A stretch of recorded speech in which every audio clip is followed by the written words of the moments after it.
আমার প্রশ্নটা হচ্ছে একটু অন্যরকম, যে আজকাল দেখতেছি যে রমজান বলেন আর ঈদ বলেন, অনেক অনেক ডেকোরেশন করে, লাইটিং করে, এ- এগুলি কি ইসলামে জায়েজ কিনা আমি একটু জানতে করে চাচ্ছিলাম। ঈদের সময় ঈদের সময় লাইটিং করে, আবার রমজানেও অনেক লাইটিং করে, বা লাইটিং বাসার লাইটিং বাইরে করে বলেন, লাইটিং এবং ওই যে ডেকোরেশন করে অনেক। তো ওটা সম্বন্ধে ডেকোরেশন আমি একটু করে। জানতে চাচ্ছি, এটা কি সঠিক, ইসলামে কি এটা সঠিক?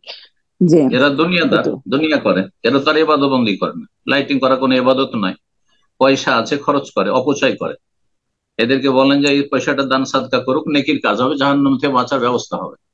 ইত্তাকুন নার ওয়ালা বিশিক্কি তামারা, জাহান্নাম থেকে তখন বাঁচার তারা চেষ্টা অনেকে করুন। বলে, জাহেল, তখন তারা দিন অনেকে বলে সম্পর্কে জ্ঞান যে নেই তাদের, এটা দিনের জ্ঞান নেই তাদের। শায়েক শায়েক তাদেরকে আল্লাহ আমি হেদায়ত করুন। বলছিলাম, তারা বলছে যে এটা তো হারাম কিছু না, এটা তো একটু আনন্দ ফুর্তি, আল্লাহ তো বলছি ঈদের দিন খুশি করতে, এই সেই এরকম বলে। আনন্দ তা ফুর্তি আমি করতে এটা বলেছেন, সম্বন্ধে আমি ইবাদতবন্দি করতে বলেছেন।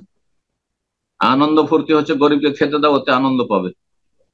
ইমান নাই তো কোত্থেকে আনন্দ অনুভব করে? যেখানে আনন্দ আছে সে আনন্দ বুঝে না। ভোগবিলাসে আনন্দ। ছেলে মেয়েকে নিয়ে হাজার হাজার লাখ লাখ টাকা খরচ করে, কিন্তু একটা গরিবকে 3 পয়সা দিতে পারে না। আল্লাহ হেদায়ত করে দিয়েছে। দুনিয়াদার এসব। বলছি একটা ওস্তাদ যে মানে আমাদের এই সব মানে ইন্ডিয়াতে কিছু পশ্চিমবঙ্গের দুইজন আলেম মানে নাম করাই বেশি ভালো হবে। একজন হচ্ছে যে এসাক মাদানি আর একজন বদরুদ্দোজা নাজবি, অবশ্যই আপনি চেনেন।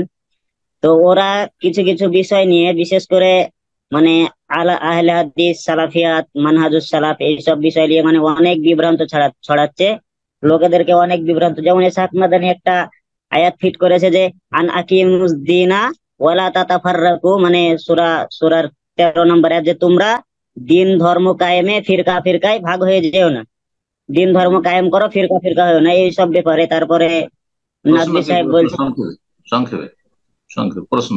তো এরকম প্রশ্ন। মানে ওরা বিভ্রান্ত করেছে। ওরা এক কথায় বলতে চাইছে যে মুসলিম বলতে হবে, সালাফিয়া তো দেওয়া যাবে না, তারপরে মানহাজুস সালাফও বলা যাবে না। এই ক্ষেত্রে অনেক মানুষ বিভ্রান্তই করছে, তো আমাদের করণীয় কি? মুসলিম বলতে হবে তো তিনি তিনি তো জমিয়তে আহলে হাদিসের একজন পদস্থ ব্যক্তি ছিলেন। তওবা করুক, মানুষের সামনে ঘোষণা করুক যে আমি তওবা করছি, এতদিন আমি ভুল পথে ছিলাম, আহলে হাদিস হয়ে। ঠিক আছে? তওবা করে সে ঘোষণা করে যে আমি এখন থেকে মুসলিম, আহলে হাদিস নয়। আল্লাহ হেদায়েত দান করুক। কিছু লোক পথভ্রষ্ট এরকম থাকবে, আর ফিতনা সৃষ্টি করবে। আল্লাহ তাদের অনিষ্ট থেকে আল্লাহ হেফাজত করবে।